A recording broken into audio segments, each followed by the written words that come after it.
in the part 3 of the video. So in part 1 we actually saw how to make how to name and make a Google form with necessary settings. In the part 2 we have actually explored the different types of question, and now in the part 3 we're actually going to see how to actually share this form to students, how to actually stop collecting responses, how we are able to see the results and all, right? So let us see in the video. Let us go deep into the video, right? So here you can see we have created this form, like given name plus capital of India. So make sure you actually give answer key to all the questions, be it subjective, be it objective, be it image based question also. Just make sure to give give points to all the questions.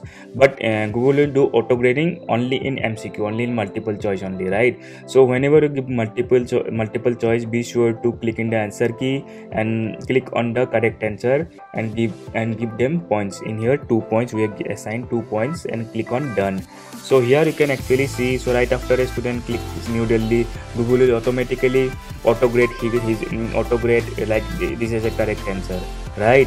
So let us go now. Let us see how to actually share this Google form, right? So whenever we want to share this Google form, just go to the send button, click on the send button and click on this link and click on this icon. And right, whenever you click on this icon, here the link pops up, right? So just click on this shorten URL and copy the link.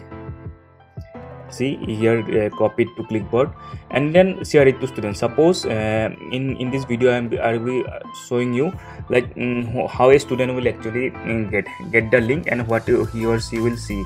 Let us see a demo. Like how he or she will actually see the form.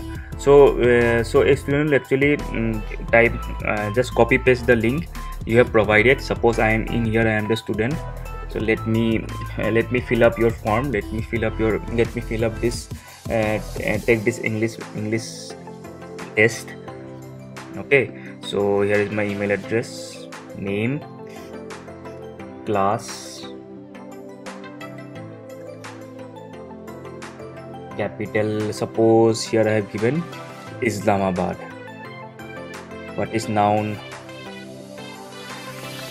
I'm just typing in random answers.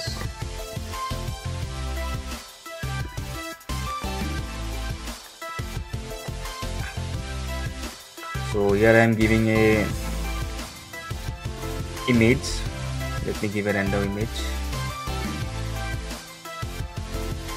Upload. So in here I am the student. So let me submit this. So I have actually written all the answers. Now let me submit the form. I have submitted the form. Click on submit. So in here you can see your response has been recorded. So now let us see the teacher dashboard from now. So in here you can see automatically the response has been response in 1. The notification pops up in here. Click on the responses.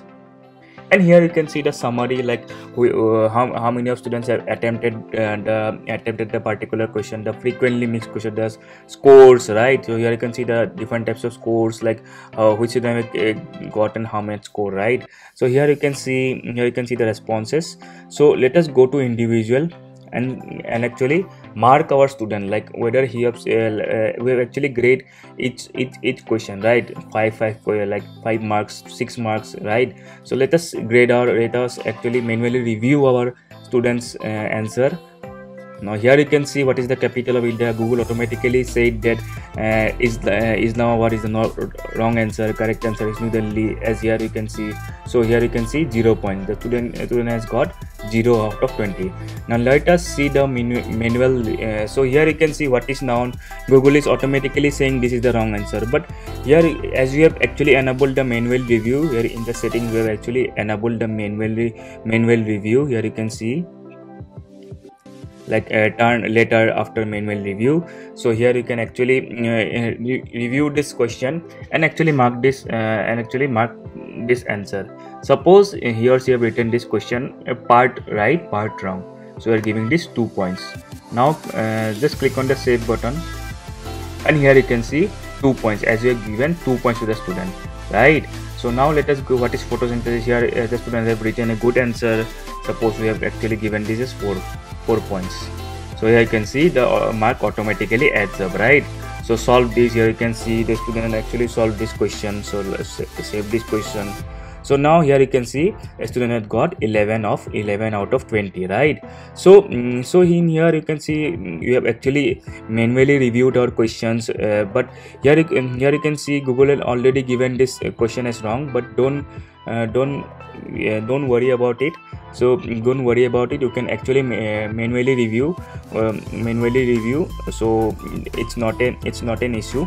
You can manually review each and every question. Suppose in your 2 points, what is this? Facebook. Suppose in your 2 points, here 13 points, right? So Google automatically adds up the points. So that's why I have said that you have to actually manually you have to set points to each and every questions you give in the Google form or Google assignment, right? So here you can see like 13 points. I have got 13 points. A student has got 13 points.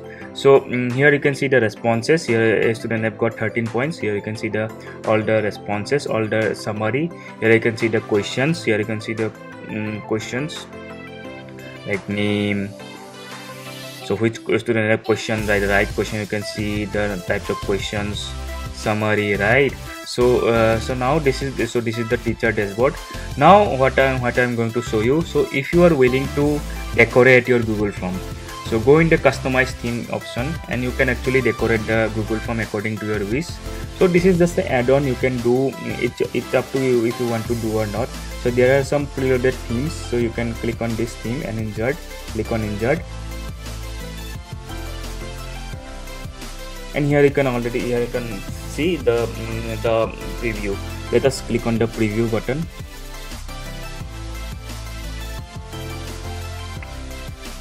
So this is the form you have been created now, right? So this was the whole objective of the video, how to send link and how the student how the teacher dashboard, right? So teacher dashboard is very important part, right? So what this is, so there is an option of in response you can find this option of creating spreadsheet. So let us create the spreadsheet. Let us see what happens when you create a spreadsheet, right? So create a new spreadsheet, test one from responses, create, select on create. And here you can see all the students who have actually attempted the score. Here you can keep track of the score, which student have got how many score, right? So here you can see the name, class, and the questions, right? And here the most importantly you can see the timestamp. Like you can see on what time the student have submitted the form. Like I have submitted this form on 8/4, like 8:04 p.m. So here you can see the timestamp, 8:04 p.m. 39 seconds. Like here you can see the timestamp and all. So here so here you can also see the image which the student have actually given, right? So let's click on the image. Yeah, so here you can see the image. So here you can see the image which the student have uploaded. So whenever you click the button, here you can see the yeah, so this is the image the student have given, right? So you can also review the image part in the individual part also. Click on the individual part and go to the let us see this image also. Just click on the image. Here you can see the student's answer. It will automatically come up in the new window whenever you click the image. Whenever you click image, the student, whatever the student have give. So so this is good. So this was the whole part about this video, the sending part, how to send, how to actually see the responses, how to see the teacher dashboard, right? How Google actually auto grades, how to manually review. So this was the whole objective of the video. So suppose now let us assume you want to suppose you are two English teachers. So you can actually collaborate within yourselves. Suppose if you want to collaborate and make this question paper together. So you can collaborate by working at home only. You don't need to call, you can actually add up questions. Your fellow teacher can also edit and add questions if you want. Click on this button, send button, and just click on add collaborators, and let us add a fellow teacher. Suppose I am actually giving a fellow teacher a collaborator, and then click on send. Here you can see person added. Now what will the teacher that teacher will also be able to edit his or her questions. He or she will also be able to see the responses. He or she will also able to see the question, the type of question. He or she will also can edit the types of questions, can add questions. So here you can actually work collaboratively by using Google Forms, right? So thank you. So this was the whole objective of the video. Hope I made your all so suppose if you have some questions, you can actually drop a comment. Thank you.